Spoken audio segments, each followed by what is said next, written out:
जब हमारे घर वाले नहीं माने तो हमने घर से भागकर शादी करने का फैसला कर लिया था और अपने गांव से बहुत दूर शहर में आके रहने लगे। 4 साल गुजर गए मगर हम कभी लौटकर अपने गांव वापस नहीं गए, बल्कि हमने अपनी एक नई दुनिया बना ली जहां हम अपने बच्चों के साथ अपनी हंसी खुशी जिंदगी गुजारने लगे। फिर एक दिन मेरे शौहर काम से वापस घर लौट कर नहीं आए। मैं उनके लिए काफी परेशान थी क्योंकि उनका नंबर भी बंद जा रहा था। मैंने उन्हें बहुत ढूंढा मगर वो कहीं नहीं मिले। मैं दिन रात बस उन्हीं के इंतजार में रोती रहती थी और अल्लाह से दुआएं करती रहती थी कि वो जहां कहीं भी हो सही सलामत हो। और फिर एक दिन उनकी लाश पहाड़ों से मिली। मेरे लिए वो दिन कयामत से कम नहीं था। उनकी मौत पर ना उनका कोई रिश्तेदार आया और ना ही मेरा। उनकी मौत के बाद मेरी जिंदगी बद से बदतर होने लगी। मैं जिस मकान में किराए पर रहती थी वहां से मुझे निकाल दिया गया।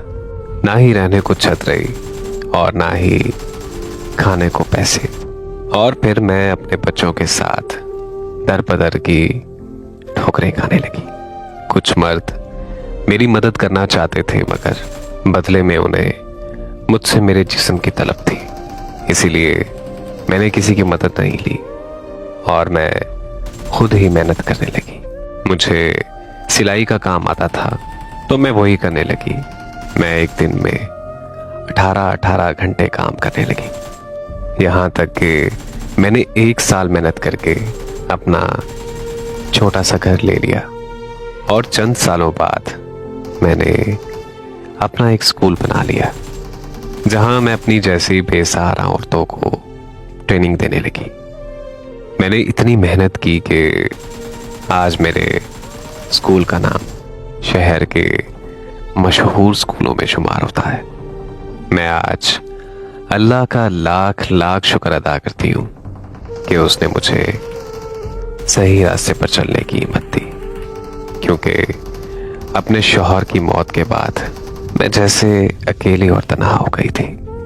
मैं दूसरी औरतों की तरह बदी की तरफ भी जा सकती थी, क्योंकि हमारे माशरे के चंद जालिम मर्द औरत की मदद करने के बहाने औरत को बदी की तरफ माइल कर ही लेते हैं। मेरा ऐसी मजबूर औरतों के लिए बस यही पैगाम है, जो सुकून इज्जत के पैसों में है वो सुकून जिल्लत के पैसों में नहीं है। अपनी इज्जत बेचकर पैसे कमाने से बेहतर भूख से मर जाना है।